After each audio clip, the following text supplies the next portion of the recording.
Do you truly cherish your family? Might you be taking them for granted just because they are always there? What I'm about to share is my own true story. My name is Jennifer, and I'm 45 years old.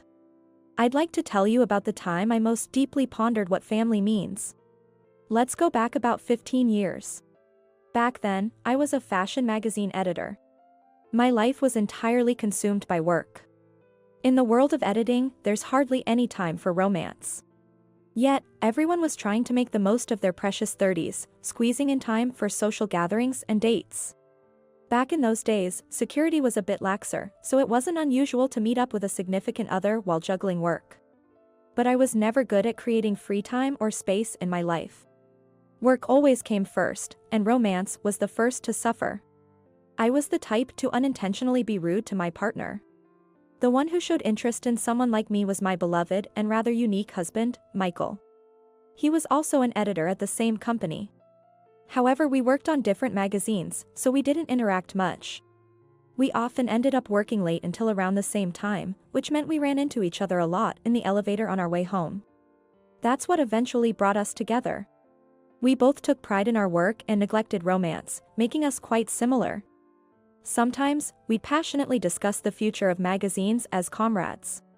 Our relationship was so devoid of romance that it took a while for us to become a couple, but now as a married couple, we understand each other better than anyone. It was my husband who suggested we split the household chores to ensure we both could work efficiently. We didn't assign fixed duties. Instead, whoever noticed something needed to be done or had the time would take care of it. Which meant no stress for either of us. We were a couple who could talk about anything and were like best friends. One day, my father-in-law contacted my husband. He said my mother-in-law had broken her dominant arm and needed someone to live with them and help out until she recovered. To be honest, I was puzzled at this point. My husband's parents and his younger brother lived in their family home. With two adults already there, it seemed unbelievable that they'd need someone to live in to help. I couldn't help but ask my husband, do they really need help? He replied, I said the same thing. But they insist they can't manage without help, which seems unlikely. Moreover, my husband didn't get along well with his younger brother, Chris, and was somewhat estranged from his family. Chris frequently changes jobs, none of which he keeps for more than a year. It seems he is currently unemployed. He claims, I'm making money from gambling, treating gambling as if it's his job. My husband had once found him a job through his connections, but Chris left without notice, forcing my husband to apologize profusely to the employer. However, my father-in-law never scolds Chris. In fact, he tends to intervene protectively whenever my mother-in-law gets angry. As it was my husband's family matter, I stayed silent, but naturally, my husband was frustrated and sided with his mother. But in the end, my father-in-law and Chris's attitudes didn't change. After that, my husband said, just seeing my father and brother irritates me, which led him to become distant from his family home. Though he was estranged, it was only to the extent of not visiting the house. He made sure to maintain some contact with my mother-in-law and father-in-law. He would have preferred to cut off contact with his father as well. But it wasn't possible because his father would be the one to contact him if anything happened to his mother. Amidst this, the request for support came not from my injured mother-in-law but from my father-in-law. Even though my father-in-law, who hadn't re-employed after retirement, so that now two unemployed men in the house. I had a bad feeling about this, but with no clear understanding of the situation, I was utterly clueless.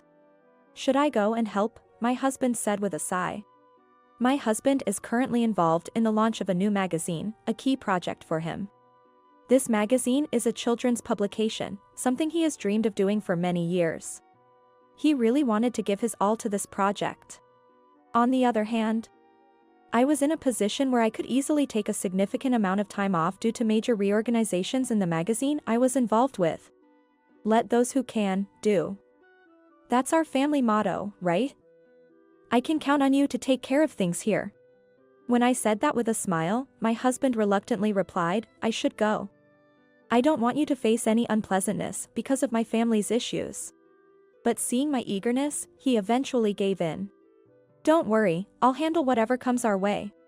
And so, I went to help with the household chores in place of my husband. Thank you for coming, Jennifer. I know you're busy with work. I'm sorry. My mother-in-law greeted me apologetically. She was wearing a cast on her arm. Even now, as she aged, she was an active insurance agent, bustling with energy. My mother-in-law in a cast seems painful. For starters, I asked about what needed to be done and the general routine, like meal times. That's when it happened. Hey. I'm going to work, so give me some money. Stomping in was Chris, who had significantly, well, let's say, expanded since I last saw him. What's this about needing money for work? It's probably for gambling. If he's calling it work, he shouldn't be taking money but earning it instead. Not again. We're out of money, just stay home, my mother-in-law raised her voice. I silently agreed, but then Chris retorted, shut up. Do you want me to throw a fit? My mother-in-law flinched for a moment, then silently went to fetch her wallet, from which she pulled out $200 and handed it to Chris. Thanks, he said, flipping the bills and heading out the door. Wait, what? We're just giving him that? I was stunned. I thought, if that bulk started rampaging, it would be like a pinball, but my mother-in-law looked genuinely scared. Was it okay to give him the money? I asked. She looked down and then silently nodded. I was not okay with this, and it didn't sit right with me. Within 30 minutes of my arrival, I was already itching to complain to my husband, but he was at work, so I held back. I have a short temper.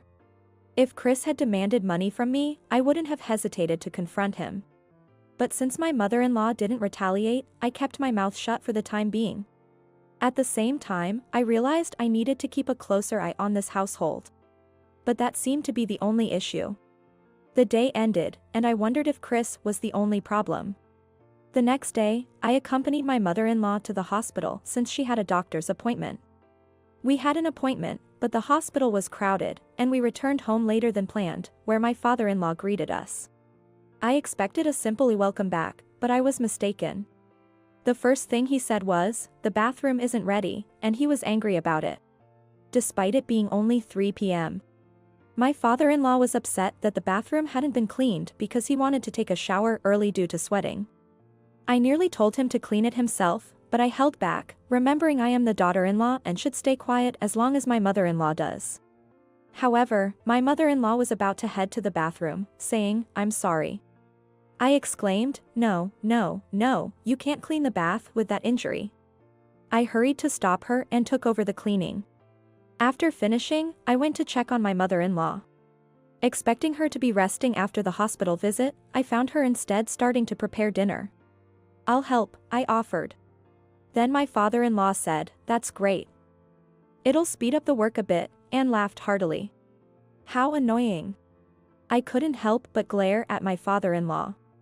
Worried I had been too obvious, it turned out to be an unnecessary concern. He was so engrossed in the TV, sitting on the sofa, that he didn't even notice me. To top it all off, he had the audacity to say, give me a shoulder massage later. I couldn't believe he could say such things after seeing my mother-in-law's injured hand. I was so upset that dinner tasted bland that night. Chris complained about the meal, and my father-in-law demanded my injured mother-in-law to serve him drinks. I wanted to protest, but had to consider my mother-in-law's feelings. In just 2 days, I clearly saw how little regard my mother-in-law was held in this household. It wasn't like this the last time I visited. When I was alone with my mother-in-law, I couldn't help but ask, why don't you say anything to your husband and son? Isn't this normal for most families? She wondered. What kind of households are you talking about? At least ours isn't like that.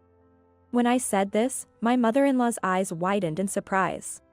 According to her, when she complained about this situation at work, her colleagues laughed it off, saying, that's just how it is everywhere, wives are always busy. She had resigned herself to thinking that if everyone else endured it, it must be acceptable. What are you saying? Other families are other families, ours is ours. Even if other households are like that. Don't convince yourself that something you feel is wrong is actually okay. I urged her. She murmured in agreement, you're right. I learned that this situation began a year ago when my father-in-law retired. Initially, his demands were tolerable, calm and even, like asking, when's dinner? It's probably common in many households for husbands to not do housework even when they're at home. Until then, my mother-in-law had thought it was a frustrating but unavoidable situation. But gradually, my father-in-law's complaints increased. He became dissatisfied if meals or schedules didn't go his way. Eventually, he became unscrupulous in fulfilling his desires, resorting to somewhat plausible lies like, "The doctor said I can't have American food because it's high in fat," to push his demands. Of course, he would forget his own lie and demand fatty dishes the next day. My mother-in-law was caught in a cycle of his whims, criticized whether the food was too fatty or too light. Naturally, my mother-in-law became unable to fulfill those impossible demands. As a result, my father-in-law started to look down on her as someone who can't properly do cleaning or housework. Seeing this, Chris also started looking down on her, joining his father in disdain due to his unresolved grievances. Besides complaining alongside his father, Chris stooped to extorting money. My mother-in-law, unable to overlook this behavior, scolded him, asserting it was wrong. However, Chris, who had been on a losing streak at gambling, one day he snapped her while they had a conversation. As a result, she ended up getting injured above her eyebrow when Chris threw a remote control at her with full force. It wasn't an intentional injury but a mishap while trying to drive her out of the room. Had I been there, I might have thrown a chair back at him. But my mother-in-law isn't that type of person. "It's enough that I don't want anything more to happen," was a sufficient event to weaken her stance towards Chris. Knowing this, Chris began to threaten to throw a tantrum whenever his whims were not met. I thought, what a despicable situation. In the end, despite there being 3 adults in the house, the only one working and doing household chores was my mother-in-law. The 2 men were just freeloading off her. And yet, they had the nerve to act all high and mighty, which is the height of shamelessness. If it gets too tough, you can always escape to our place. "It's okay to say no to things you don't like," I said. At my words, my mother-in-law looked down with a complicated expression. "You're right. I feel a bit relieved knowing it's not normal. I thought I was just being too sensitive," she said. With that, she smiled, saying, "Let's go to bed for today," and ended the conversation. I might have overstepped my bounds, I thought. But I don't believe my actions were wrong. I resolved to help my mother-in-law with all my might if needed. The next morning, due to the rain and atmospheric pressure, my mother-in-law seemed to be in poor physical condition, not just her hand. Just as I decided to do my best to support her without overburdening her. "Mom, take me to the casino," Chris said as he came down from the 2nd floor. I inadvertently blurted out, "What?" but Chris didn't notice. "Hey, there's no newspaper." "Go get it from the mailbox," my father-in-law chimed in. I glared, thinking he could go to the nearby mailbox himself, but of course, he remained seated on the sofa. It seems that statue only moves when bodily functions dictate. Is he considering himself some kind of fixture in this house? While I was seething with anger, my mother-in-law said nothing. Usually, she would respond with a yes, or some other affirmative before starting the task. Her silence and inaction made me wonder, had my persuasion the day before had an effect? As I watched uneasily, my father-in-law demanded, "What's taking so long? Hurry up." Even Chris began to say, "I'm waiting for you to get ready." Why is silence taken as consent in this house? It's infuriating. Just as my patience reached its limit and I was about to give them a piece of my mind. "I absolutely will not do it," was shouted by my mother-in-law. It was so loud, I think it was the first time I'd heard her raise her voice, leaving my father-in-law and Chris stunned. "Please do it yourself. I'm not fond of 2 grown children." Well said. I felt like jumping for joy. "Go, mother-in-law, you're amazing." As I was mentally giving her a high five, my father-in-law let out a huge sigh. All talk and no action. "Fine, leave if you want. Go on, get out," he said, smirking as if he thought she wouldn't dare, only looking over from the sofa at that moment. "Yeah, Mom, you should leave," Chris laughed along. "You guys. I understand." Just as I was about to yell, it was my mother-in-law who calmly agreed to leave. "Then I will leave. Let's go together, Jennifer," she said. I felt an instant lift in my spirits despite my irritation. With an uncontrollable smile, I said, yes, and immediately called a taxi to leave the house with my mother-in-law. I wanted to take her back with us before she could change her mind. After settling her in at our place, I called my husband to update him on the situation. I hadn't yet informed him about the events of the past 2 days. I was so ready to jump into action myself that I forgot to consult and gather allies. And to think, it's his family we're talking about. When I explained the situation, my husband somehow managed to wrap up his work incredibly early and came home that day. Can you believe how capable my husband is? And then the three of us discussed what to do next. My mother-in-law, now fully awakened, was relentless.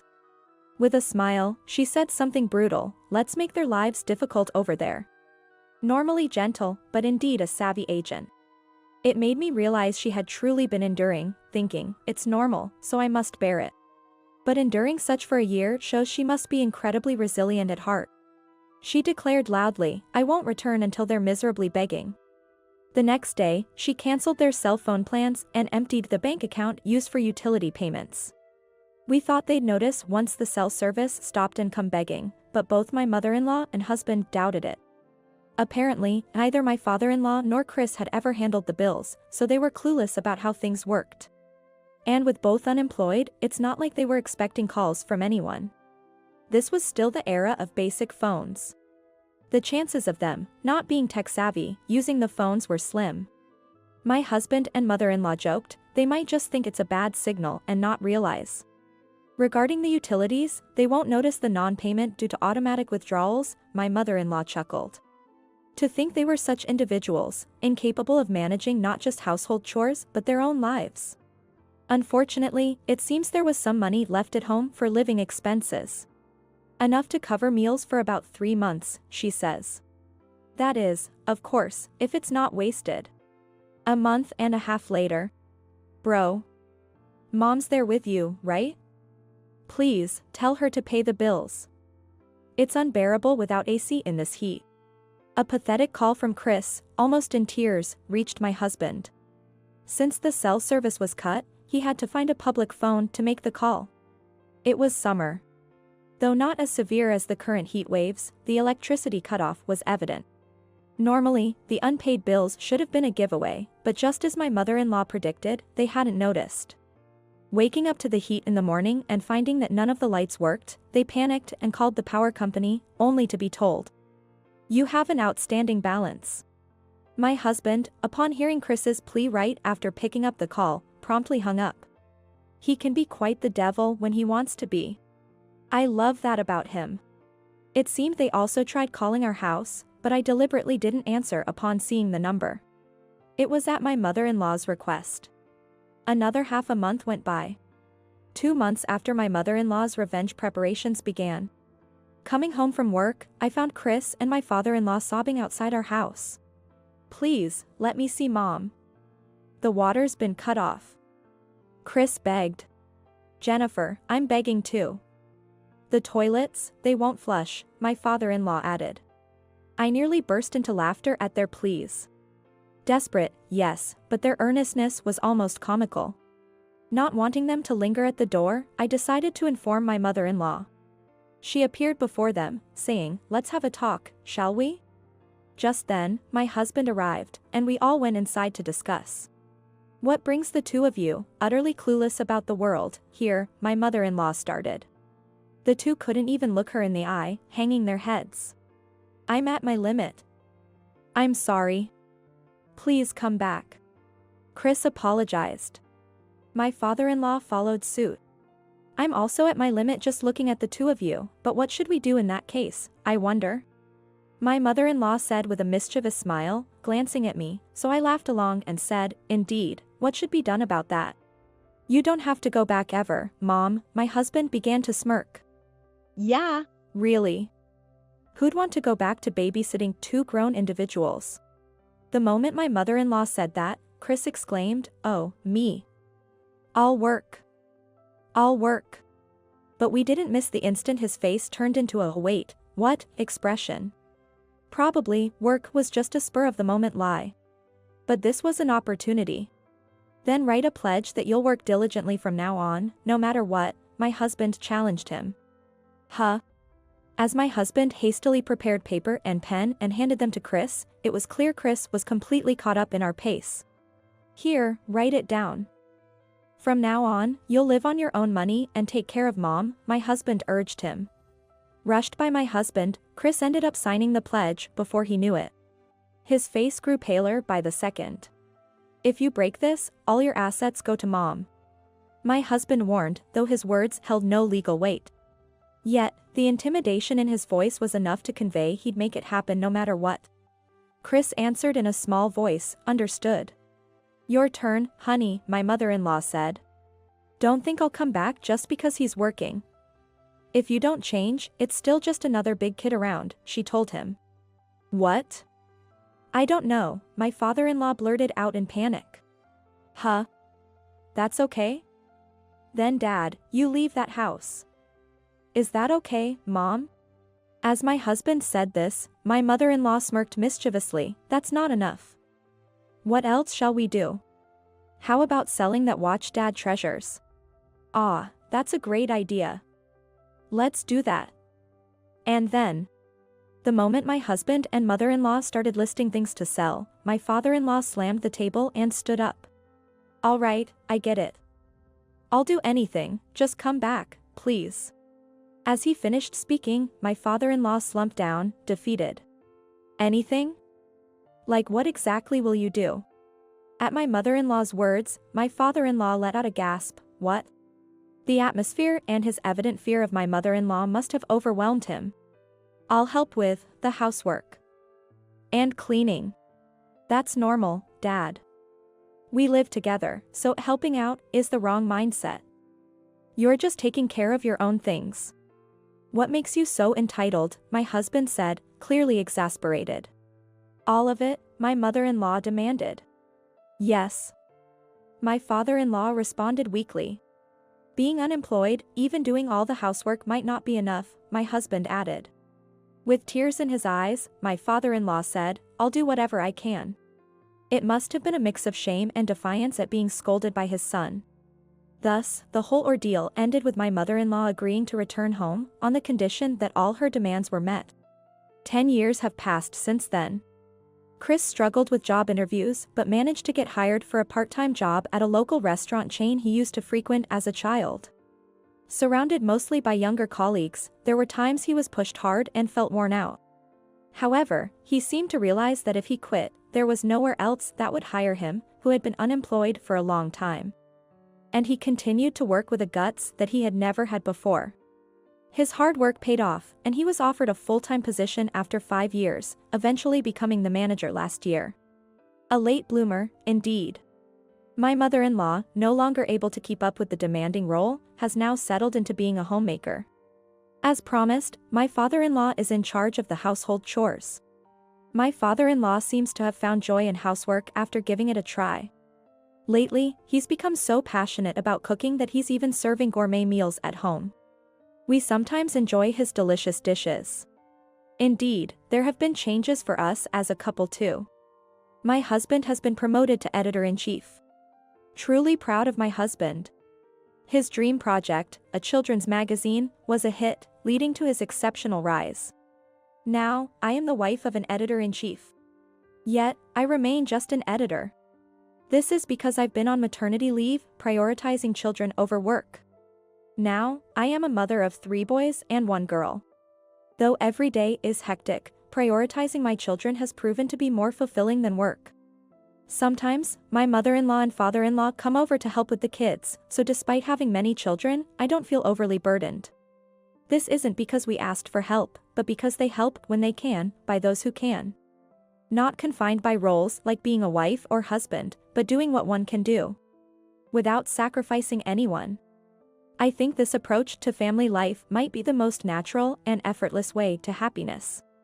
For each of us to be our true selves, not just a mom or a dad. I intend to continue cherishing my family with all my might. I hope everyone looks out for their family members, ensuring no one is struggling or sacrificing for someone else. I believe that's a shortcut to happiness. Ah, is that you, Emily? It's me. 10 years ago, my ex-husband David eloped with my son's wife, and he has been missing ever since. Despite not wanting to even think about those who betrayed my son and me, let alone meet them. I received a call from my ex-husband for the first time in 10 years. And, unbelievably, over the phone, my ex-husband had the audacity to ask me this. "You're living in the family home now, right? I know it's sudden, but could you move out?" I was dumbfounded by my ex-husband's request. After 10 years of no contact, he gets in touch, and for what? To demand the house so he can live with his affair partner? Seeing you're still living there, you haven't remarried, have you? Just move out already. Faced with my ex-husband's further mockery, I felt a surge of anger for the first time in 10 years. Fortunately, he was unaware that my living situation had changed over the past decade. That's why I said, unfortunately, there's no family home to return to anymore. What? After these 10 years, I was determined to make my ex-husband pay. That's what I resolved to do. My name is Emily. I am 60 years old and work as a part-time teacher at a private school. Although I've reached retirement age, my salary has decreased, but I continue to work part-time. Perhaps it's because I have childhood memories of admiring my parents, who were renowned teachers, and growing up watching their backs. I had a husband named David, but we've been divorced for 10 years now. And now, after a long decade, I never thought I would see that man again, especially after such a terrible separation. Yet, his sudden reappearance marked the beginning of this incident. Going back to when I was 21 years old. I met David during our college years while working part-time. I was working at a tutoring school as a part-time instructor, partly to study for my future teaching career. David joined the tutoring school as a new part-time instructor after me. Although David was older, I had been working there longer, and the head of the tutoring school assigned me to support him. As we worked together, we became close, which led to us dating. After dating for 3 years while continuing our part-time jobs, we got married upon graduating from college, and later welcomed our son, Max. By the time Max was born, I had secured a teaching position, so we reported our marriage to the tutoring school we had left and celebrated grandly. 25 years later, Max grew up and was set to marry Sarah, whom he met at a design college in New York. As parents, we were genuinely happy for Max's marriage and spent our days earnestly hoping he would have a wonderful and happy family life. Suddenly, Max contacted us saying, "There's something I want to ask," and returned home. After marriage, Max had been busy with his work as a figure sculptor and hadn't returned home much. So I was excited to welcome him back after so long. However, Max had a troubled look on his face. "Mom, you and Dad are getting along well, right?" "Yes, we are." "Is something wrong?" When I responded, Max hesitated for a moment, then with a determined look, he leaned in closer. "Actually, I saw Dad walking in the city with Sarah the other day." "What?" According to Max, he had witnessed Sarah walking arm in arm with David last Friday night. Moreover, it was near the hotels. On his way home from work, Max witnessed them and, suspicious, followed them right into a hotel. It was unbelievable to hear such a thing suddenly. Indeed, David and Sarah were close, like real parent and child, despite being in-laws. But they were never close enough to meet privately, just the two of them. Let alone in a hotel. It can't be.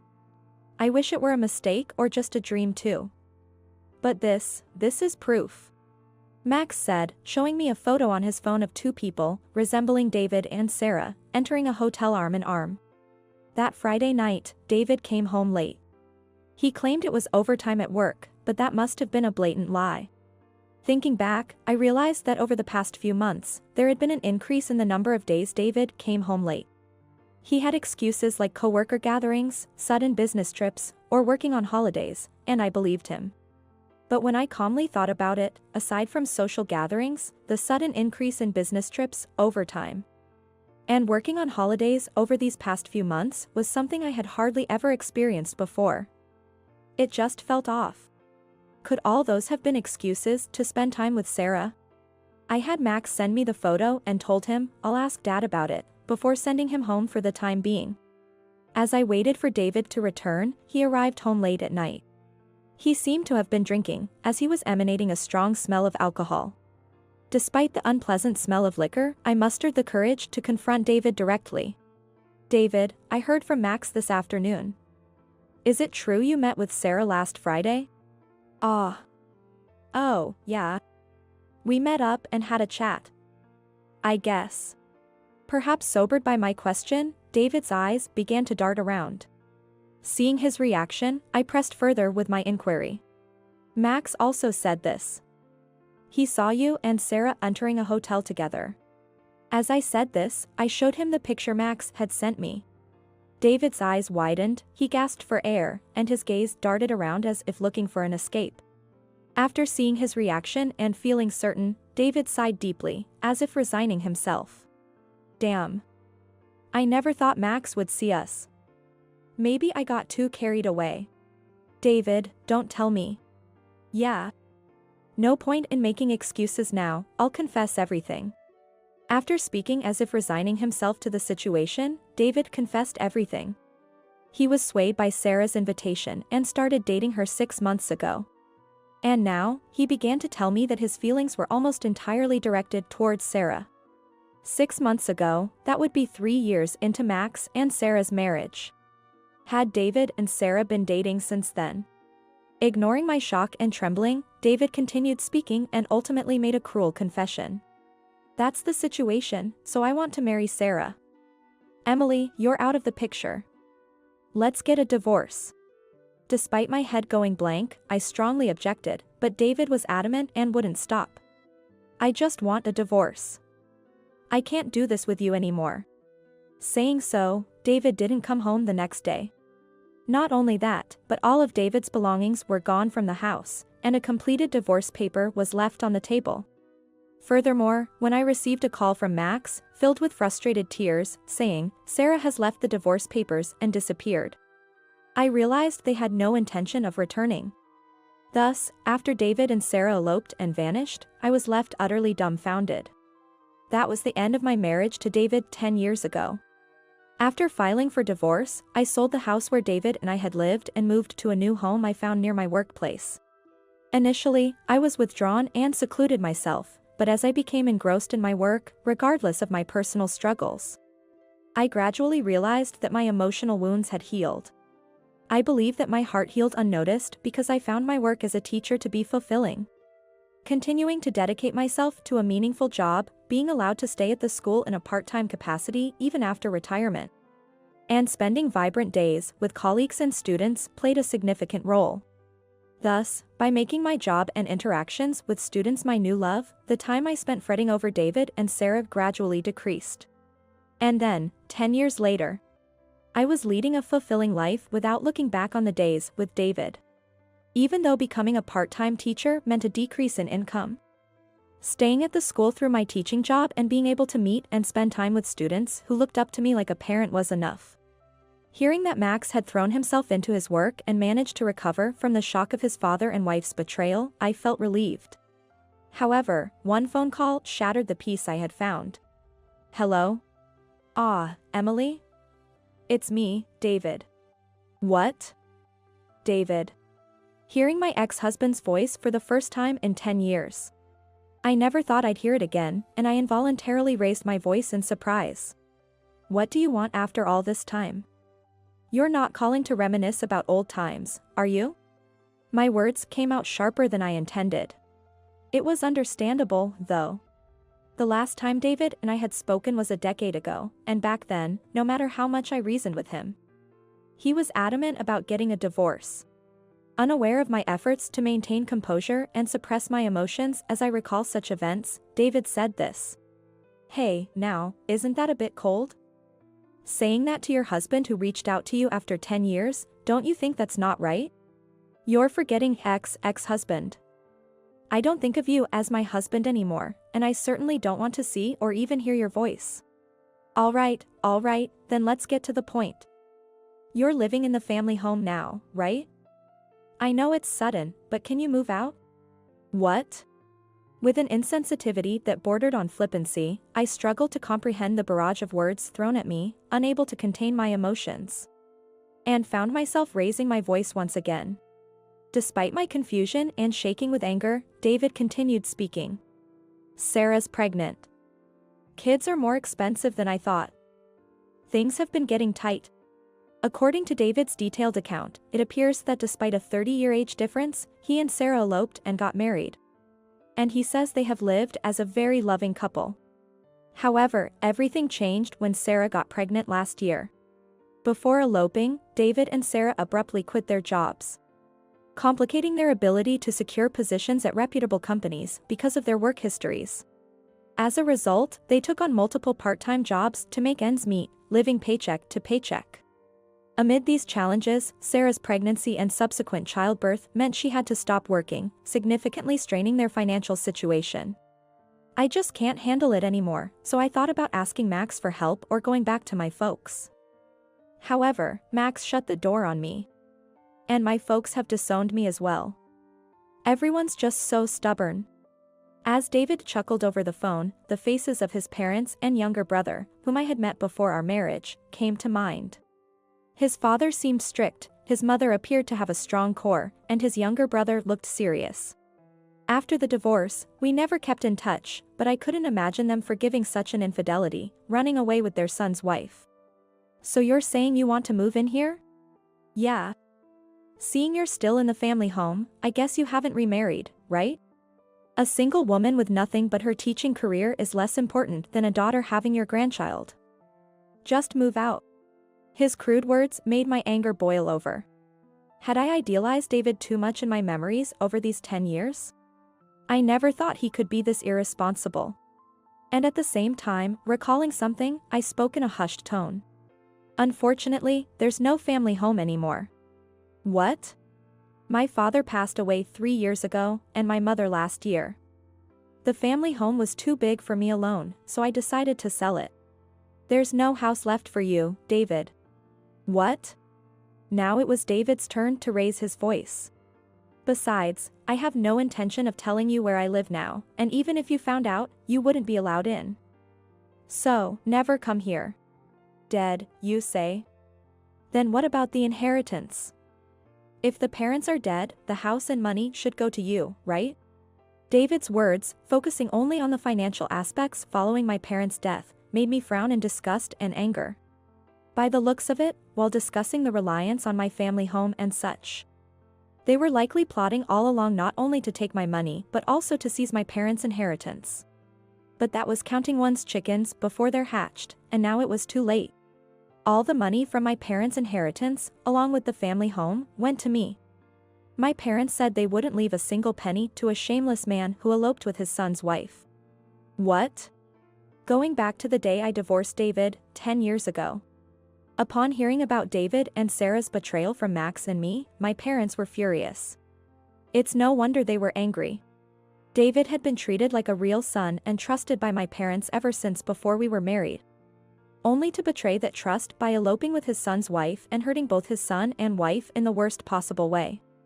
The first thing my parents did during their lifetime was to sort out the inheritance and prepare a will. They prepared a will to ensure that everything, including the family home, would be inherited by me, in case David and Sarah ever came back. 7 years passed since then, and my father passed away, followed by my mother last year, and I inherited the family home and the estate.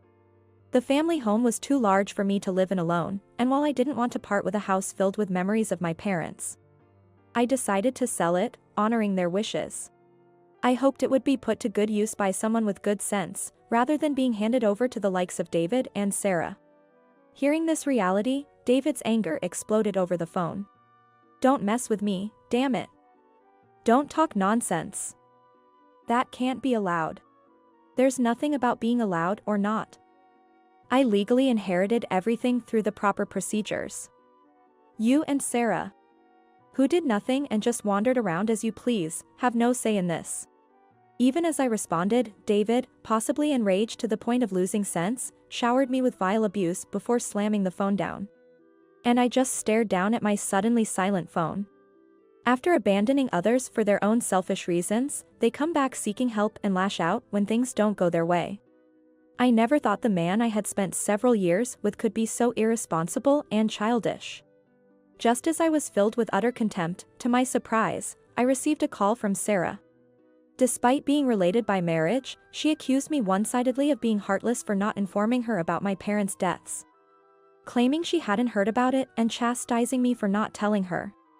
She yelled, but it didn't affect me at all. If Sarah is truly shocked by the loss of my parents, one might expect her to express a wish to pay her respects or request a visit to their resting place. However, there was no hint that Sarah on the other end of the phone would bring up such matters, from her second sentence. It was clear as day that all she thought about was the inheritance, the money. No way, neither this woman nor David will be allowed near our parents' altar. With that thought in mind, I hung up on Sarah abruptly before she could finish speaking. Then, I received a call from Max. "Mom? It's me. Have Dad and Sarah come to you?" "No. It was just a phone call about the family home and the inheritance, you know." Hearing my answer, Max sighed over the phone. "I see. They came directly to my place before, so I thought they might, but it looks like they ended up calling you after all." "Max. Are you okay? Did they do anything to you?" "It's okay, Mom. They just banged on our door and made a big fuss. As soon as I said I'd call the cops, they scampered off." But changing the subject, "I've got an idea," Max said, and then shared his thoughts with me. Hearing his plan, I decided to cut ties with David and Sarah once and for all, for my sake and to protect my son, who had started a new life. A few days after putting the plan into action, I received a frantic call from David. "Hey, Emily. Is this also your work? What a rude way to start a conversation. What are you talking about? Don't play dumb. These women have just stormed into our place." "Which women?" According to David, 7 women had barged into the apartment where he and Sarah lived. These women were David's mistresses, and it turned out that David had been cheating not only with Sarah but with 7 other young women. This wasn't just a case of double or triple timing, it was an 8 timing situation. Moreover, Sarah was unaware that she was one of the 8 until the uproar caused by these women made her realize it, leading to her furiously confronting David. "I never imagined there would be other women besides Sarah, and to think there are 7 of them, I'm astonished. It must be you, right? How on earth did you find out about my secret?" "Well, how would I know? There's nothing I need to tell or explain to an ex-husband who ran off with another woman 10 years ago." "What did you say?" David raged on the phone, hurling more insults, but they didn't bother me. Soon, an irate Sarah confronted him over the phone, and they started a huge argument, forgetting all about me. Is this what they call a MS? So, not sure if he could hear me or not, I threw one last remark at my ex-husband. "Goodbye, David. I'll make sure not to forget you. So please, never show up in front of me or my son again." With that, I hung up the phone. The commotion caused by these women, in fact, was Max's plan. After being confronted by David and Sarah at his home and driving them away, Max immediately hired a detective agency to investigate them. It turned out that David was involved with various women, leading to the discovery of 7 other women connected to him. Furthermore, 3 of these 7 women were revealed to be married. Max promptly shared this information with me and even provided the current address of David and Sarah's apartment, which the detective agency had found. Max and I then anonymously informed the 7 women of David and Sarah's whereabouts, directing them all to confront the couple simultaneously. The ensuing chaos at David and Sarah's apartment escalated to the point where the police had to intervene. As expected, David's relationship with Sarah ended, and he was left with a lot of debt from spending money on 8 women. The amount of debt exceeded $10,000. David lost Sarah, his home, and his money, and has since been living as a homeless person in a park, where a coworker spotted him participating in a food distribution. Sarah had a habit of spending lavishly and thus had a large credit card loan. She had no choice but to cover the costs through borrowing. But shockingly, her source of loan turned out to be from unscrupulous lenders. Shortly after taking the loan, she was forcibly taken away by intimidating men in a car, and her whereabouts have since been unknown. Having resolved the situation with David and Sarah after 10 years, I returned to my peaceful daily life. While still single, the fulfilling and vibrant days at school are more than enough for me. I also heard that Max has since met a woman with a child who shares a similar background, and they are now in a relationship with marriage in mind. I sincerely hope he finds new happiness and a fresh start in life. Call the police. I had saved $250,000 for my retirement. Somehow, it disappeared when Robert moved out. While George was arranging for the police, I contacted Robert. He yelled back, "Stop it." I was shocked, but I had already reported it to the police. My name is Martha. I moved to New York to work when I was young and had 2 sons. Both of my sons are now adults, and my husband passed away early. I retired at 60. I had saved $250,000 for my retirement, so I wasn't too worried about my living expenses. Still, it was time to think about my future life. In the midst of this, Robert, who had always lived at home, talked about moving out. Robert's wife, Sarah, had complained to my son that she didn't want to take care of me in the future. So I expected this conversation to come up someday. I had no expectation for Sarah to take care of me. In fact, Sarah couldn't do household chores or cook, so I had been doing everything for both of them. Have you found a place to live? Not yet, but we plan to decide soon. Let me know when you move. George and his family are planning to take me on a retirement celebration trip soon. Got it. I'm saving money now, and once I have enough, I'll move out. I reported Robert's situation to George over the phone.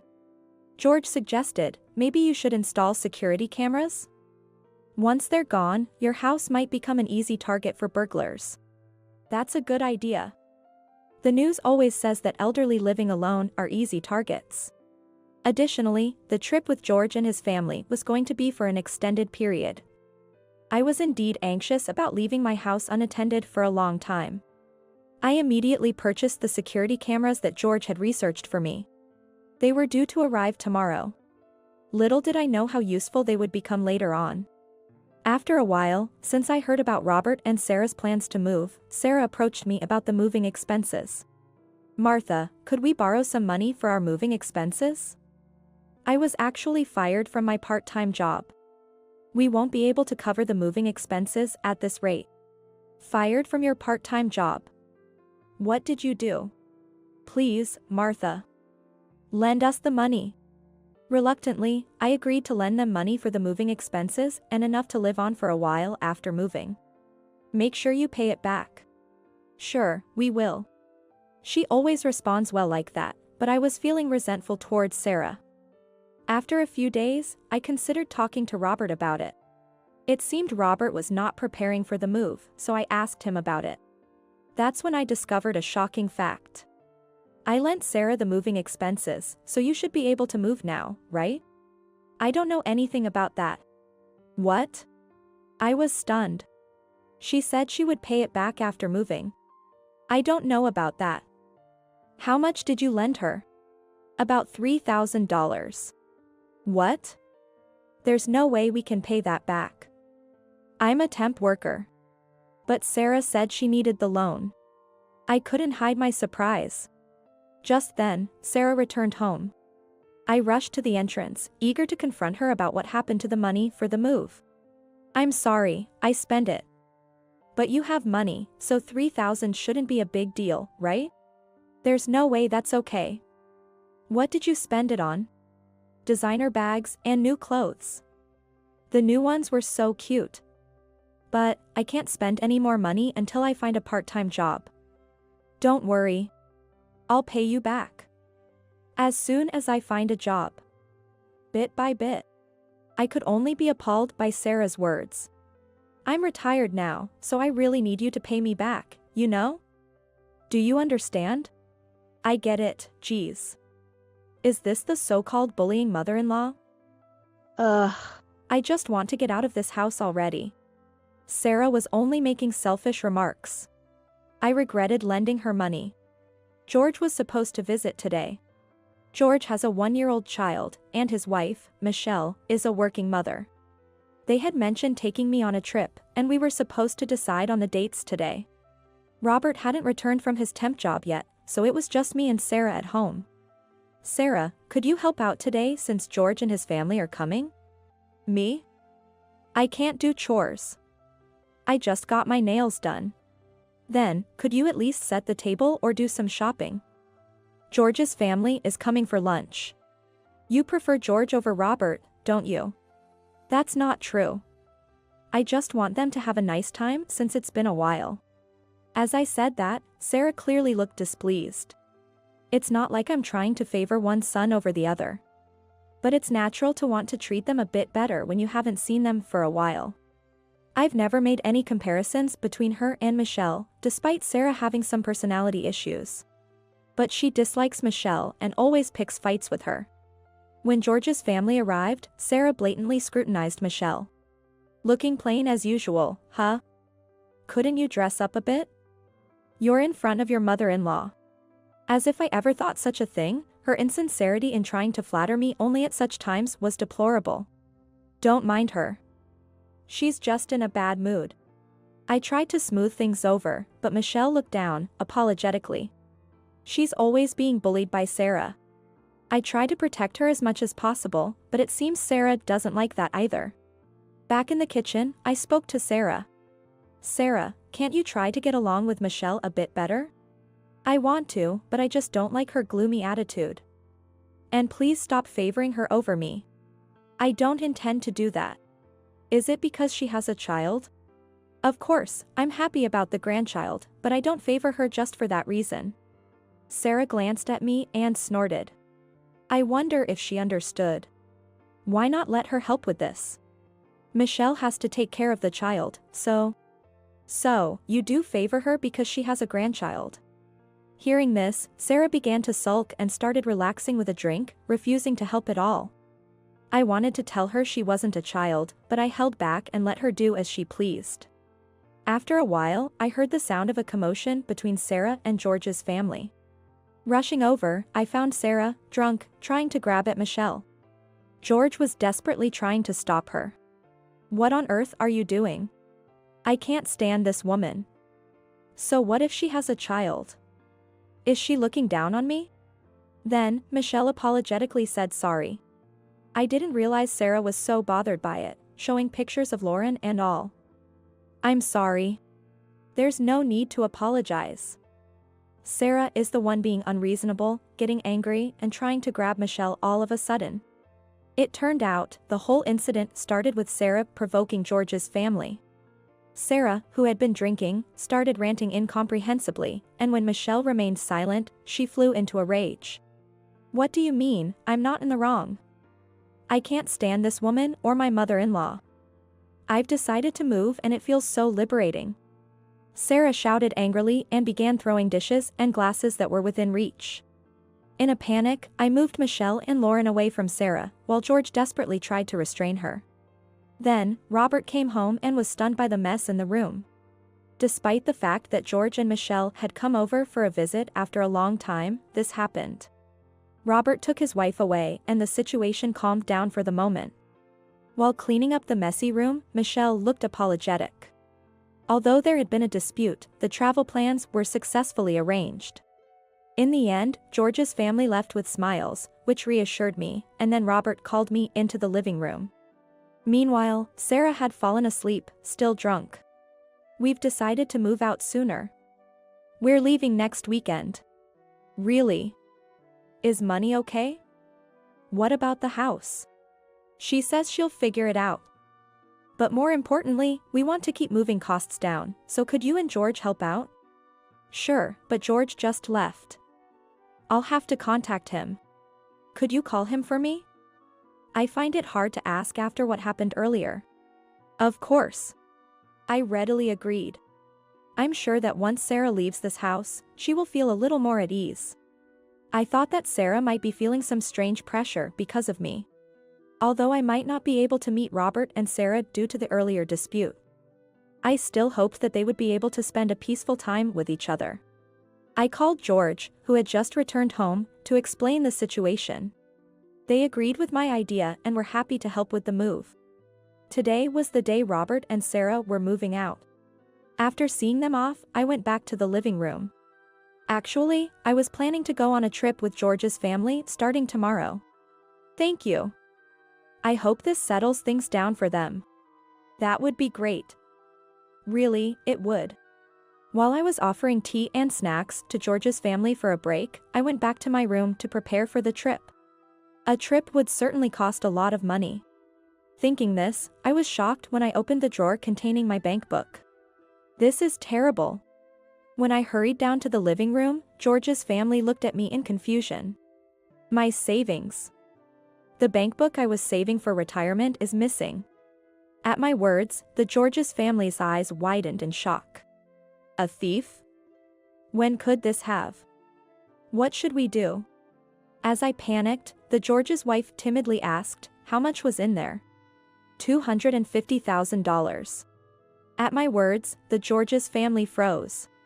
Call the police. It must have been a thief. I yelled at George, who quickly grabbed his phone. What about Robert's family? Unaware that a thief had entered, they had moved out, and if something was missing, they would be in trouble. I called Robert. Robert. There's been a burglary. A thief broke into our house. I didn't notice at all, but make sure nothing of yours was stolen when you unpack. What? What do you mean? My savings bank book is missing. It had $250,000 in it. Surprised, Robert hesitated for a moment before responding cautiously. $250,000. Are you sure? Yes, I've been saving it for retirement since your father passed away. I'm contacting the police now. When I desperately pleaded, Robert exclaimed in a particularly loud voice, what? Wait, please. No, that's not right. Amidst Robert's panic, Michelle turned to me and said, excuse me for interrupting, but this house has security cameras installed, right? Even in the bedrooms? Yes, indeed. They were properly installed in that room too. Shall we check them? Prompted by her suggestion, I hurriedly took out the computer from the dresser. I wasn't familiar with how to use the computer, but using a mobile phone to check the cameras was hard to remember. So George had given me an old computer. I handed the computer over to Michelle. After skillfully operating the computer, she was shocked and speechless. Seeing her reaction made me suspicious, so I peered into the screen. Then, from the phone that was still off the hook, I could hear Robert's voice. Don't call the police. Sarah might get wrongly suspected. Almost fainting, I listened to Robert's desperate pleas. 30 minutes later, Robert rushed back in his car. Facing Robert and his wife, anger began to simmer within me. Did you already call them? Just a minor misunderstanding. I'll explain, so please, let's not involve the police. I'm sorry, but I've already reported it. Now, can you explain what this is all about? As I said that, Robert looked sheepishly at his wife. Sarah, showing no remorse, turned away. I felt anger towards her. I heard this was a gift. But if you call the police, Sarah will get arrested. I'll return this, so can't you just forgive her? Saying this, Robert handed me a passbook. Withdrawals had already been made for moving expenses and apartment fees. This was what the Sarah meant by handling the situation. The security camera clearly showed her taking the bank book from my dresser. This is my retirement money. Why would you take it without permission? As I confronted them, Sarah standing next to Robert snorted and insisted, it's only fair. I was treated horribly here. I thought I'd take this as compensation. I've never treated you badly. I never forced you to do anything, and you always had 3 meals a day, didn't you? What are you unsatisfied with? As I said this, Sarah's face turned red and she glared. I suffered more emotional distress compared to Michelle. It was hard being called over to the house and feeling like I had to have your grandchildren. Such a delusional claim from the daughter-in-law. I couldn't forgive her. Stealing someone else's belongings is something a thief would do. Do you understand that? I lived in this house too, so it's partly mine. Calling me a thief is terrible. She started crying as she said this. Robert pleaded, please forgive her, Mom. I'm begging you. Did he really think I could forgive this? My frustration towards my careless son was growing. Hearing the exchange between me and his wife, George slammed his hand on the desk and stood up. Enough with the nonsense. With an angry face, George glared at his brother's wife. After all the care Mom has given you, how can you act like this? From what I've seen, Mom has been good to you too. And Robert. You should have said something. She's your wife, isn't she? George's anger was evident as he turned his gaze Robert. Robert swallowed hard, sweating profusely. It couldn't be helped. I didn't know. Don't say you didn't know. Why weren't you paying attention? It's because you're weak that she does whatever she wants. And this is Mom's house. Not Sarah's. It's not okay to just take things as you please. George pointed at Sarah as he spoke. Seeing him, Sarah made a displeased face. What's the matter, Mama's boy? It's my fault. How dare you talk back when you're just the brother-in-law? Of course, it's your fault. I've been dissatisfied with how you treat Michelle all along. Why should my wife be belittled by someone like you? Do you have any idea how much Michelle has been struggling? Overwhelmed by George's intensity, she turned away and hung her head. Michelle hurriedly spoke to him to calm him down. George calmed down a bit, but he still glared at Sarah. Look, I'm sorry. It's true I let Sarah do as she pleased. And I had given up, thinking she wouldn't listen to me anyway. Robert apologized. Sarah confronted him, demanding, take my side, but he only shook his head. How terrible. I thought you would be on my side. Stop it. It's a fact you stole, isn't it? When Robert said that, Sarah, in a bad mood, knocked over a nearby vase and turned away sulkily. At that moment, the police rushed in. They must have been startled by the loud noise inside. They restrained the rampaging Sarah and turned to face us. I diverted my gaze from the police and briefly glanced at the security camera. Seeing this, the police confirmed the theft of the bank book by Sarah and then took her into custody. Robert, say something. Help me. It's too late now. Why would you say that? You're too selfish. I can't cover for you in this, it's too much. Robert turned his gaze away from his wife and hung his head, saying so. Let's get a divorce. Hearing those words, Sarah stopped moving and gave up her resistance in shock. Wait, Robert?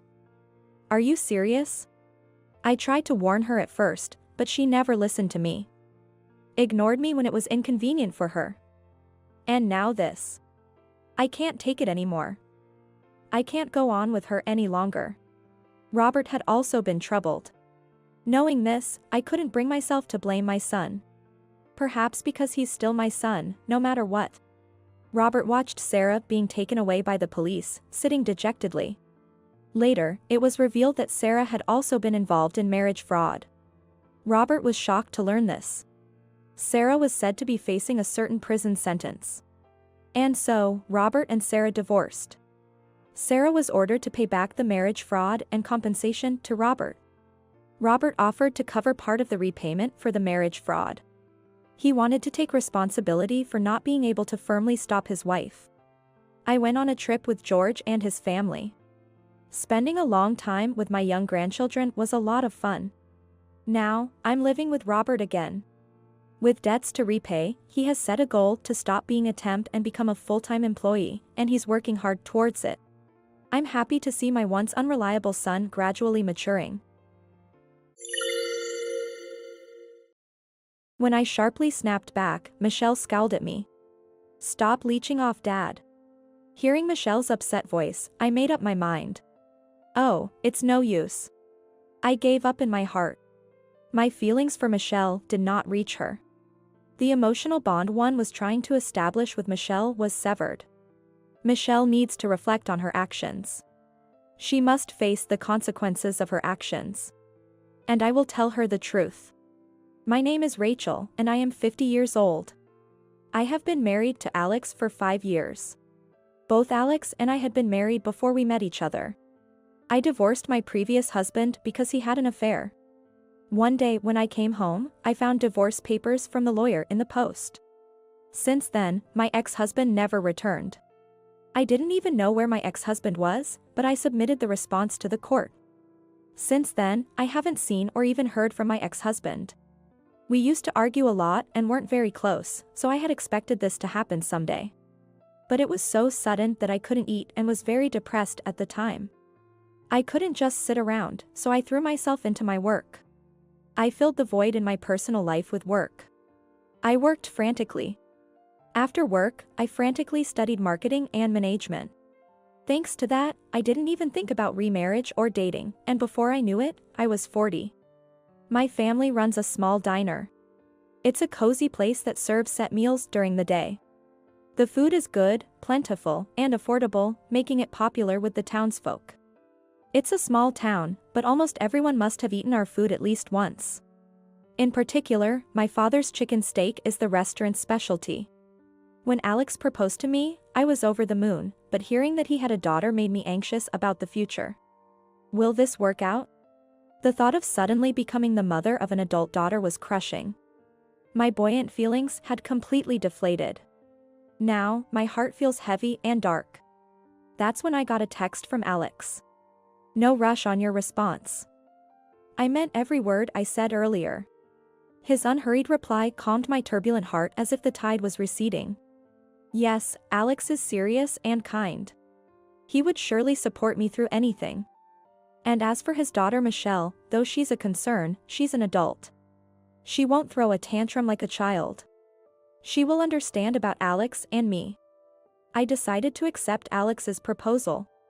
When I told Alex I would accept his proposal, he was overjoyed. Seeing Alex express his happiness so openly, I felt truly glad to have chosen to be with him. Since we were both remarrying, we just had a small dinner to introduce each other to our families. But Michelle was in the worst mood she had ever been in.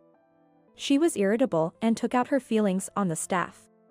Ugh, so annoying. Come on, bring the next dish. Michelle, calm down. Shut up. Don't you order me around, old lady. The term old lady took my breath away. I had met Michelle a few times before, but this was the first time things had turned out this way. Is this Michelle's true nature? If that's the case, she might be harboring dissatisfaction with Alex's and my marriage. After the introduction party, I discussed Michelle's behavior that day with Alex. Perhaps we should consider postponing the marriage. Wouldn't it be better if Michelle sorted out her feelings first? To my words, Alex shook his head. Indeed, Michelle's attitude today was problematic, but she has already moved out of the house, and we won't be seeing her every day, right? Being tied down by an independent daughter forever doesn't seem right to me. Indeed, since Michelle had already moved out, it wouldn't be like we'd see her every day. Alex suggested that being confined for so long during today's introduction party might have irritated Michelle. Normally, Michelle is quiet and not the kind to get angry like that. Please, give Michelle a chance. She's really a good kid at heart. Encouraged by Alex's words, I decided to proceed with the marriage. At this moment, I was determined to marry Alex and live my life with him. Yet, every time I saw Michelle, I was reminded of that incident, which only increased my anxiety. With these worries, I started living with Alex. We bought an apartment located halfway between my company and Alex's. Michelle was living alone in an apartment near her company, so it was just Alex and me living together. The first 2 years passed without incident, and we had a happy time. The only tough part was during the holiday season when we meet Michelle, but other than that, it was peaceful. However, in the 3rd year of our marriage, we faced a significant problem. Michelle moved in with us. Apparently, the apartment where Michelle lived was undergoing major renovations. Because of the noise and the comings and goings of the workers, it's unsettling, so I'm moving, Michelle said, and moved in with us. I had a bad feeling about it. And that feeling turned out to be right. We turned a room we used as a storeroom into Michelle's room. Michelle complained about it being cramped and poorly lit, yet we somehow managed to convince her to tolerate it. For the moving-in celebration, we decided to have pizza. When I was about to order our usual delivery, Michelle went ahead and placed an order from Famous Steakhouse. The dishes from there are indeed delicious. But it's also quite expensive. It would cost about 5 times more than the food we usually eat. I was about to refuse, but Alex gave me a look. I've recently realized that Alex is lenient with Michelle. He tends to give in to Michelle's whims. Perhaps that's why Michelle gets upset easily when things don't go her way. And she generally has an attitude. It seems like she thinks of the staff in any store as her servants. I've never seen Michelle use words like excuse me or thank you to the staff. Not just to the staff, but to me as well. Living with Michelle was like that. I was feeling down, but this was too much to worry about from the start. In the end, we ordered the food as Michelle wanted. When the dishes arrived, Michelle's words were, "It's late." Our order was supposed to have been refused at first due to the sudden order, but Michelle insisted and made them deliver. And she complained that they were late. I apologized profusely to the delivery person while receiving the dishes. The payment, of course, came from our wallet. As I checked the contents of the 3 delivery boxes, I found 2 assortments of appetizers and steaks and 1 box of hot dogs. While I was puzzled, I laid out the food on the table. As I began preparing drinks and soup, Michelle and Alex took their seats. Michelle poured beer for Alex, raised her glass with a cheers, and began to drink. To Michelle, I must be nothing more than a servant or a maid. Alex doesn't admonish Michelle. Is there something going on? When I sat down at the dining table, in front of me was the box of hot dogs. I let out a soft, and Michelle looked at me with a smug half-smile. That should be enough for you. With a snort, Michelle began eating the appetizers. I had some vegetable sticks, while Michelle enjoyed the shrimp cocktail, fresh salad, and chicken wings. It was a clear act of spite from Michelle towards me. I thought this would surely anger Alex, but all he did was sigh as he looked at Michelle. Alex offered his box of appetizers to me. Have some of this. I nodded slightly and took some portions from Alex. I was tempted to scold Michelle, but restrained myself, considering that a confrontation on the first day might complicate our future cohabitation. Moreover, I felt disadvantaged, as if I had usurped Alex from Michelle. Thus, living with Michelle began in the worst possible way. Alex doesn't talk much about Michelle. Whenever I ask about her, he just says, "She's at a difficult age, please forgive her." While working, helping out at my parents' house, studying, and doing household chores, I was already swamped. Now I had to take care of Michelle on top of everything. Michelle is simply selfish. She does nothing around the house. It's hard to believe she lived alone before. Moreover, Michelle's requests are incredibly bothersome. Even a single piece of clothing came with a litany of instructions, which items required dry cleaning, which should be hand-washed, and which needed air drying. When it comes to food, she specifies supermarkets and even the origin of the products. I usually plan meals based on sales and featured items at the supermarket, but that's not possible when accommodating Michelle's preferences. I found myself planning meals while also checking the recipes on the internet. As a result, our household expenses have nearly doubled. Michelle doesn't contribute financially to the household at all. Even when I talk to Alex about it, he just says, "Please bear with it." Unwilling to stir up unnecessary conflict, I chose to tolerate the situation. I reluctantly decided to cut back on work. I was valued and had high expectations at my company. There were even hints of a possible executive position in the future. But now, family comes first. I applied for reduced working hours at the company. This decision will likely close the door on any career advancement. But I do it for Alex and Michelle. I've decided to endure. While I was shopping for dinner at the supermarket after work, I received a call from my mother. The call was to inform me that my father had been hospitalized. What? Dad's in the hospital? After hanging up the phone, I hurried to the hospital. Our family home is relatively close by, so I arrived in about an hour. In the hospital room, my father was watching a baseball broadcast on TV with earphones in. Noticing me, he took out his earphones and smiled at me. Mom just exaggerated over the phone. Haha. Relieved, my legs gave way, and I slumped to the floor. My back's been hurting. My father explained. It seems years of standing work had taken a toll on his back. I've decided to go through with the surgery, he told me with a laugh. At that moment of relief, I remembered something important. I hadn't informed Alex or Michelle about any of this. I pulled out my cell phone from my shopping bag. There were countless missed calls from Michelle. I regretted being late. My heart was pounding. I hurriedly called Michelle back. Michelle's voice sounded displeased. "Where are you and what are you doing? Hurry back and make my dinner." I apologized reflexively. "I'm sorry. My dad's been hospitalized." Michelle was silent for a moment but then started scolding me sharply. "Huh? Your dad? Your dad, really?" Michelle's tone became vulgar and aggressive. I felt intimidated and shrank back. I replied in a small voice. "Yes, he was suddenly hospitalized. And what does that have to do with my dinner?" Michelle's reasoning was becoming absurd. "You're my mother, right? Understand? It's a parent's job to make meals for their child."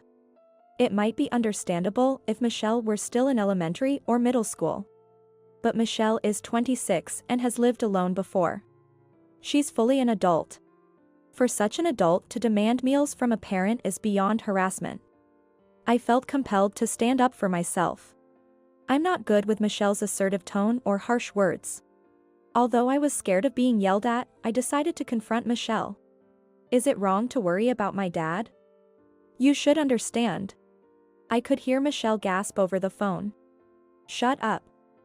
Don't talk back to me." I must have hit a nerve. Michelle seemed taken aback. "If it were your dad, you'd rush to his side, wouldn't you?" Michelle fell silent. Perhaps she was imagining if it were Alex who had been suddenly hospitalized. Surely, Michelle would be worried if something happened to Alex. That's what I thought. However, Michelle's response was beyond my expectations. "Huh? I'd ignore it if my dad was hospitalized." I was speechless. I wanted to believe it was a lie. Anyway, I said, "Sorry, but you'll need to eat out today," and hung up. This call made one thing clear to me.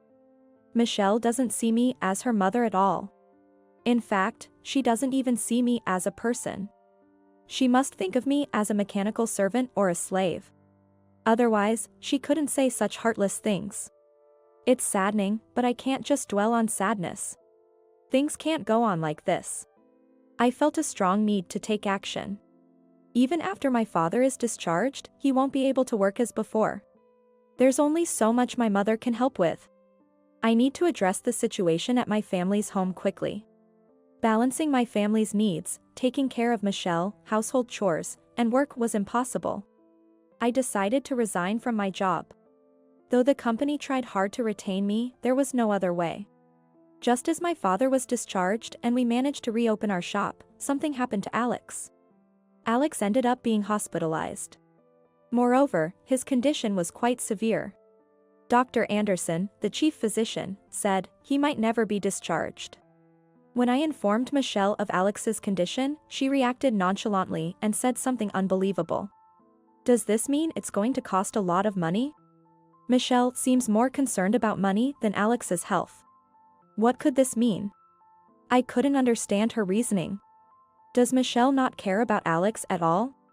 This is not the time to worry about money. Do you understand? I became emotional and retorted. "I know that. But if we don't have money, we'll be in trouble, won't we?" Michelle pulled out her cell phone and started making a call. "Hello, Uncle John? Actually, Dad is sick and has been hospitalized." It seemed Michelle was calling Alex's brother. She was speaking in an uncomfortably sweet tone. "So, I was hoping you could help with the hospital bills." Michelle was scheming on the phone, trying to get her uncle to pay for the hospital bills. "Then, you can ask Mom about the rest." After ending the call, Michelle gave me a cold smile. I felt a chill down my spine from that smile. "So, you'll have to talk things over with Uncle John." Humming a tune, Michelle went back to her room. I was still reeling from Alex's hospitalization when Michelle's actions left me stunned. After a while, I received a call from my brother-in-law. I explained Alex's condition and the outlook for the future.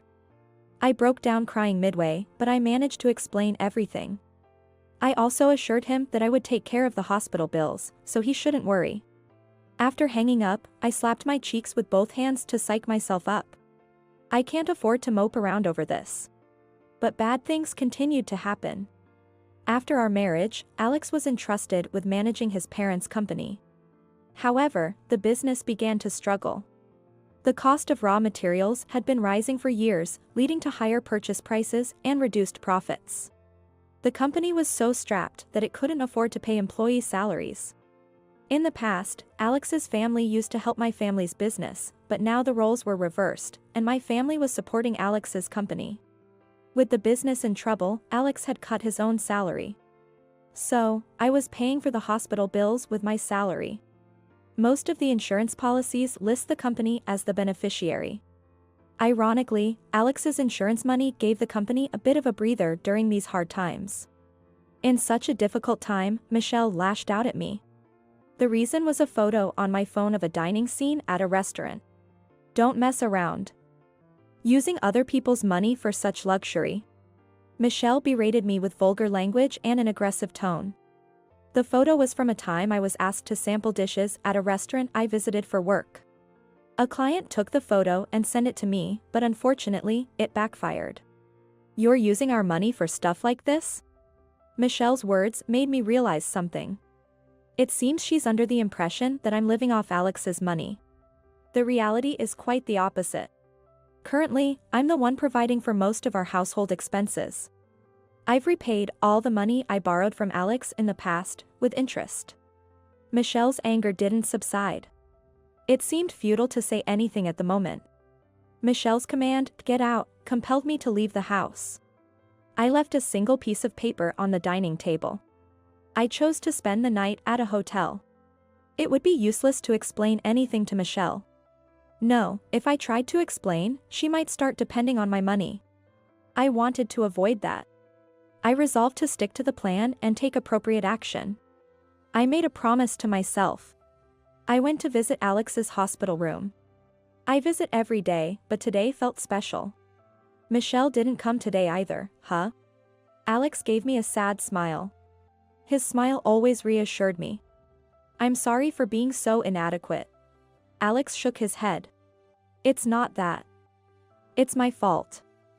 Michelle turned out this way because of me." Alex began to share something he hadn't told me about Michelle before. Michelle is not Alex's biological child. His ex-wife had an affair, and Michelle was the result. Alex found out just before his ex-wife passed away. Hearing this, Alex felt an indescribable anger.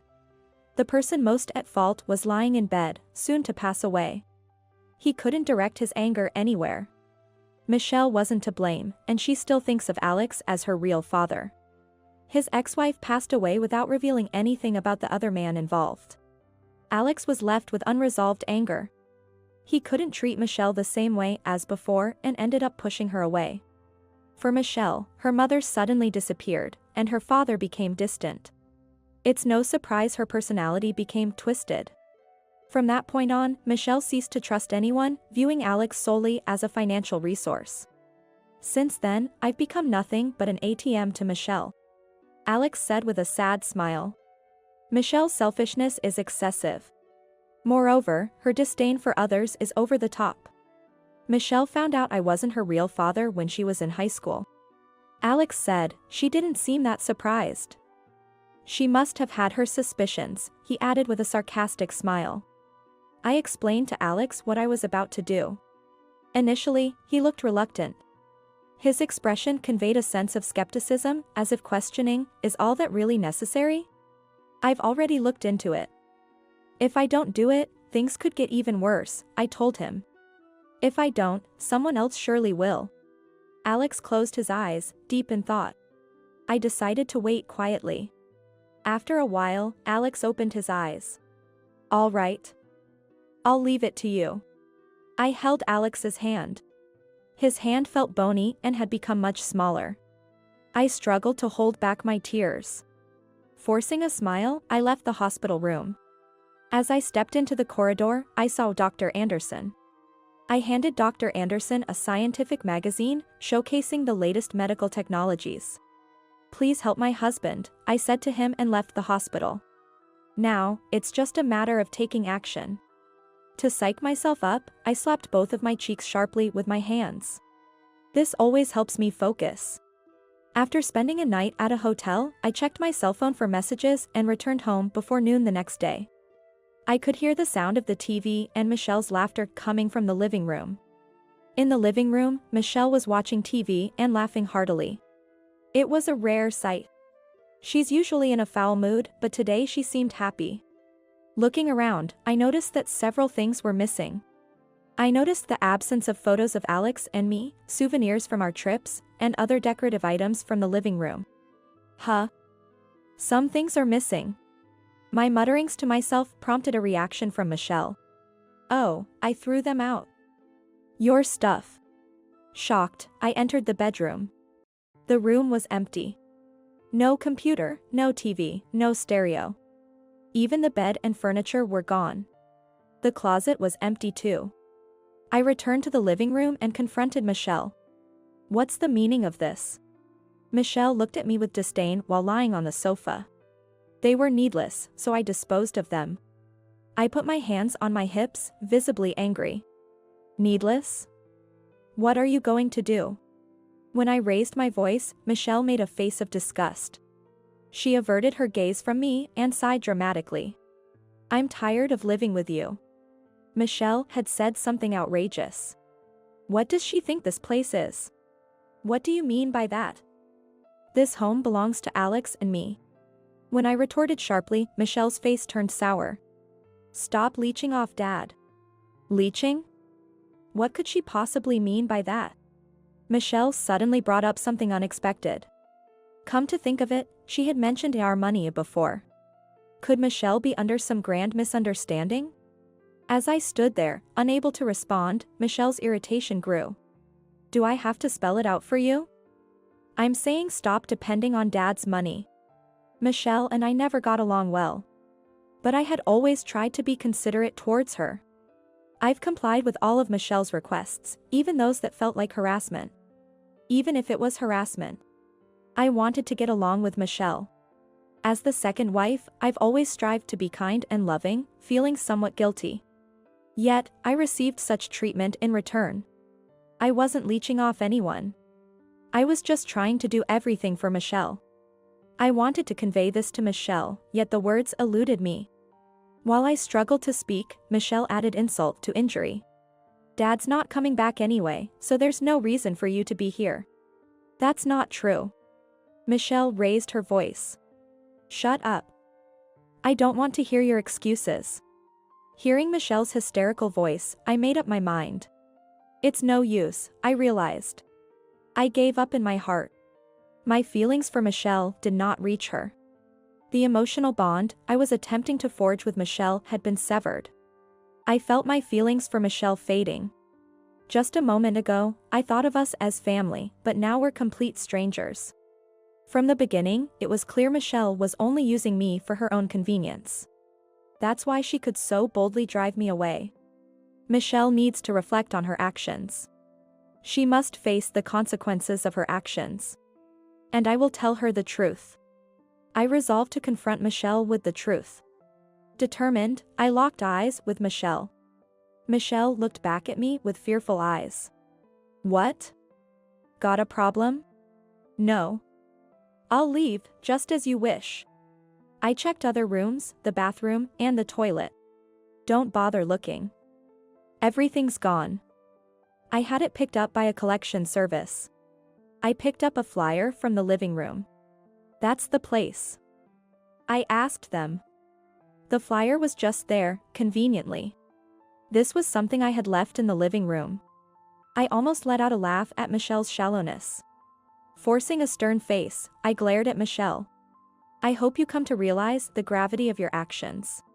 With those parting words, I immediately left the house. As soon as I stepped out of the apartment, I contacted the waste collection service that had emailed me in the morning. The collection service had kept my belongings in storage. Not only did they store them, but they also moved them into the storage unit I had rented. I thanked them politely over the phone before hanging up. I intentionally left that flyer on the living room table.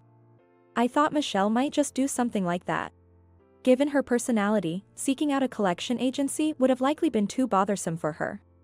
Therefore, I surmised that if a flyer for a junk removal service was readily available on the table, she might be inclined to call the listed number. I was willing to forgive her if she didn't go that far. But Michelle went through with it. My patience finally ran out. I went to the hospital to see Alex. In the hospital room, it seemed Alex was getting some explanation from Dr. Anderson. When I entered the room, Dr. Anderson left the bed and walked away. Alex's face was unusually happy. It was a shame I had to bring up such a topic when he was in a good mood. Reluctant as I was, I shared the earlier incident with Alex. His face immediately clouded over. But, it can't be helped, right? I gently held Alex's thin hand. Thank you for understanding. In fact, I had already decided where I was moving to. Anticipating this situation, I had prepared a new place. Even if I wasn't kicked out, there was a chance I would leave on my own. Either way, I needed a new place. I planned to move and start a new life with a fresh mindset. It's just that things are happening a bit sooner than planned. Alex smiled gently. I was comforted by Alex's smile. To be honest, being kicked out by Michelle didn't really put me in a bind. It just moved my plans up by a couple of weeks. But now, I'd have to live in a hotel for 2 weeks. Maybe it's my frugality that makes me think it's a waste. Regardless, I resolved in my heart to be prepared for whatever Michelle might do next. I started taking the actions I had prepared for in advance. Once the move was successfully completed and I had settled down, Michelle called me. As soon as I answered, Michelle's loud voice filled my ear. You took our money, didn't you? I played dumb and asked, huh? What are you talking about? My feigned ignorance seemed to infuriate Michelle further. Don't play dumb. It's about Dad's hospital bills. The hospital just called saying they need to be paid. I was expecting this call around now. Oh, that. I replied in a deliberately relaxed tone. I purposely hesitated and sighed. You should pay it. It's not my concern anymore. You have the living expenses that Dad transferred, right? Just pay it out of that. That's true, but I don't have the bank book or ATM card for that account. Michelle should have the insurance documents and bank books. However, the bank account balance is almost empty. The balance is gone. You must have taken it. Desperate, Michelle confronted me. The more heated Michelle became, the more calmly I behaved. I didn't take it. I said with a composed face. Don't lie. Who else could have used it? I struggled to suppress my laughter. Ever since Alex's salary significantly decreased, there has hardly been any money in that account. A simple bank statement update would reveal this, but Michelle probably hadn't done that. There was just very little money to begin with. Even with this explanation, Michelle wasn't satisfied. If you can't pay the hospital bills, you should just use your own salary. Michelle remained silent. Given Michelle's spendthrift nature, it's unlikely she has any savings. Michelle tends to spend her salary as soon as she gets it. I know how much Michelle earns. Alex had previously informed me about her earnings. Moreover, Alex even used to give Michelle an allowance. You're old enough to have some savings, aren't you? I could almost hear Michelle grinding her teeth. After a long silence, so long I thought the call had dropped, Michelle suddenly raised her voice. What's wrong with me spending the money I earned? Michelle continued to rant. You're the one who spent all the money Dad gave us, aren't you? I could hear Michelle's heavy breathing. The farce was over. I got to the heart of the matter. If it's not savings, then use the money you acquired dishonestly. I heard a thud. It seems Michelle dropped her cell phone. Probably too shocked to keep a grip on it. How did you know about that? Michelle didn't deny it. She had just admitted to the wrongdoing. There was no escaping it now. I told Michelle we would discuss the details when we met and hung up. I had sent the meeting place via email. I also attached the audio file of Michelle saying, "How did you know about that?" to the email. I had recorded the conversation with Michelle. It's always wise to have evidence on hand. Anyway, I had arranged a meeting with Michelle. All that was left was to present my evidence. The next day, Michelle showed up at the agreed meeting place. It was the entrance to the apartment building where I live. I called out to Michelle. Michelle looked up, surprised. Here? Yes. I sent you the address, didn't I? Michelle craned her neck to look up. You live in this tower? Michelle was looking at the tallest apartment in the area. Not only the tallest, but also the most spacious and expensive. An Italian sports car was even parked at the entrance. This place is worth over $1 million, isn't it? Michelle muttered. I led the astonished Michelle to my apartment. My apartment is close to the top floor. Even with the high-speed elevator, it takes a while to reach the top.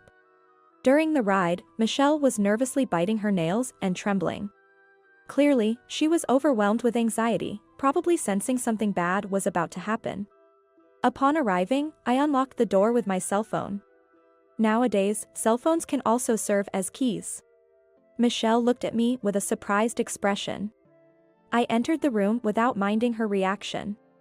The living room offers a panoramic view of the outside. The apartment we used to live in looks tiny from up here. The living room is spacious with a generous layout, and the kitchen is large. I had Michelle sit on the sofa in the living room. Seemingly tense, Michelle was clutching her bag tightly. I made some coffee and handed it to her. Michelle took the cup with a rattling sound. She was desperately trying not to drop it. It's too spacious, it's unsettling, I said mockingly, smiling at Michelle. Michelle remained silent. I've been preparing to live here for a while, I said. Michelle must have thought of me as a parasite living off Alex. No wonder she was shocked. Shall we start the discussion then? This is Tyler, my lawyer. I introduced Tyler, who was waiting in the back, to Michelle. Michelle seemed too overwhelmed to even notice Tyler. Her gaze was unsettled, darting around nervously. Ignoring Michelle's state, Tyler began laying out documents on the table. Michelle barely responded to my attempts to engage her in conversation. Distracted by the room, she kept looking around. Just when I thought we couldn't have a proper discussion, Michelle mumbled. How could you afford such a penthouse? Figuring she was curious, I answered Michelle. I just bought it, the regular way. Don't lie, how could you afford it? I had the income to afford it. As my family's small restaurant began to recover, I not only advised but also got actively involved in its management. The business flourished in an exciting way, and I quit my corporate job as I got busier. Michelle likely assumed I had become merely a housewife after leaving my job. We turned the small restaurant into a corporation, and I became an executive. The business was doing well, expanding into multiple outlets like a specialty grilled chicken restaurant and a fine dining place. That's why I could easily afford this penthouse apartment. That means I earn that much, I explained. I shared the story of my family's business. Michelle only knew that Alex had helped when my family's restaurant was struggling.